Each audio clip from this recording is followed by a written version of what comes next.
தென்னிலங்கையில் செருப்பு உற்பத்தியை மேற்கொள்ளும் டிஎஸ்ஐ நிறுவனம் தமிழர்களின் பாரம்பரியமானதும் தனித்துவம் வாய்ந்த கார்த்திகை பூவினை பாதணிகளில் பதித்து அவற்றை மக்கள் பயன்பாட்டிற்கு வழங்கியுள்ளமை தொடர்பில் தமிழ் தேசிய பசுமை இயக்கத்தின் தலைவர் பொன்னுத்துரை ஐங்கரநேசன் தனது அதிருப்தியை வெளியிட்டார். நேற்றைய தினம் தமிழ் தேசிய பசுமை இயக்கத்தின் தலைவர் பொன்னுத்துரை ஐங்கரநேசனின் ஊடக சந்திப்பு யாழ்ப்பாணத்தில் ஏற்பாடு செய்து கருத்து தெரிவிக்கையில் அவர் இவ்வாறு தெரிவித்துள்ளார்.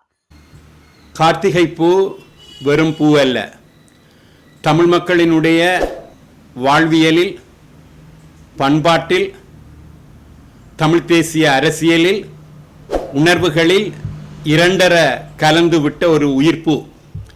தமிழ் மக்களுக்கும் கார்த்திகை பூவுக்கும் இடையிலான இந்த நெருக்கமான பிணைப்பு டிஎஸ்ஐ நிறுவனத்துக்கு தெரியாத ஒன்று அல்ல. தென்னிலங்கையில் இயங்குகின்ற இந்த டிஎஸ்ஐ பாதணி உற்பத்தி நிறுவனம் தற்போது கார்ச்செருப்பில் கார்த்திகை பூவை பொறித்து விற்பனைக்கு விட்டுள்ளது. இதனை நாங்கள் வன்மையாக கண்டிக்கின்றோம். டிஎஸ்ஐ நிறுவனம் சந்தைக்கு விட்டுள்ள கார்த்திகை பூ பொறிக்கப்பட்ட இந்த கார்ச்செருப்புகளை விற்பனையிலிருந்து மீளப்பெறல் வேண்டும். தமிழ் மக்களினுடைய உணர்வுகளை புண்படுத்தியமைக்காக, காயப்படுத்தியமைக்காக தமிழ் மக்களிடம் வருத்தம் தெரிவிக்க வேண்டும், மன்னிப்பு கேட்க வேண்டும்.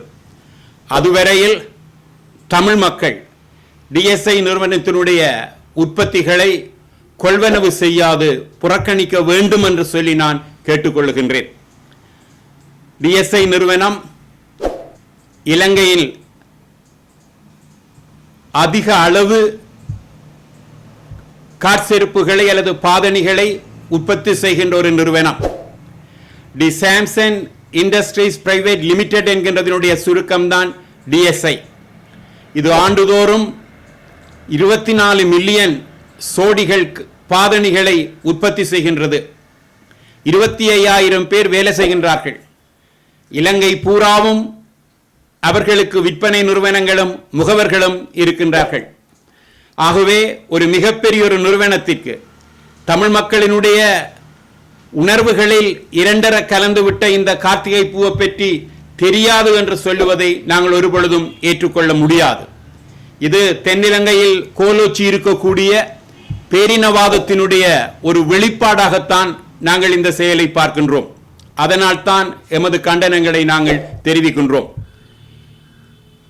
பௌத்த மதத்தை இழிவுபடுத்துகின்றார்கள் என்று சொல்லி புத்தரனுடைய அடையாளங்களை ஆடைகளில் போட்டவர்கள் தண்டனைக்கு ஆளாக்கப்பட்டிருக்கிறார்கள், கைது செய்யப்பட்டிருக்கின்றார்கள்.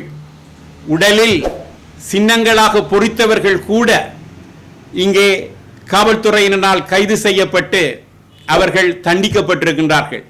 இந்நிலையில் தமிழ் மக்களை பொறுத்தவரையில் ஒரு புனிதமான பூவாக அவர்கள் போற்றுகின்ற இந்த பூவை காலில் போட்டு நசுக்குகின்றோம் என்று சொல்லத்தக்க வகையில் அவர்கள் கார்ச்செருப்பில் பயன்படுத்தி இருக்கின்றார்கள். வடக்கில் கார்த்திகை பூவை மாணவர்கள் பயன்படுத்தினால், இல்ல விளையாட்டு போட்டிகளில் அந்த இல்லங்களை அலங்காரத்துக்கு பயன்படுத்தினால் அதனை இரும்பு கரம் கொண்டு, காவல்துறையின் கரம் கொண்டு அடக்குகின்ற அரசாங்கம் தென்னிலங்கையில் காலுக்கு கீழே மிதிபடுகின்ற அளவுக்கு இந்த கார்த்திகை பூ பொறிக்கப்பட்ட காற்செருப்புகளை அனுமதிக்கும் என்று சொல்லி சொன்னால் இந்த பேரினவாத அரசாங்கத்தினுடைய மனநிலையை நாங்கள் எல்லோரும் புரிந்து கொள்ள வேண்டும்.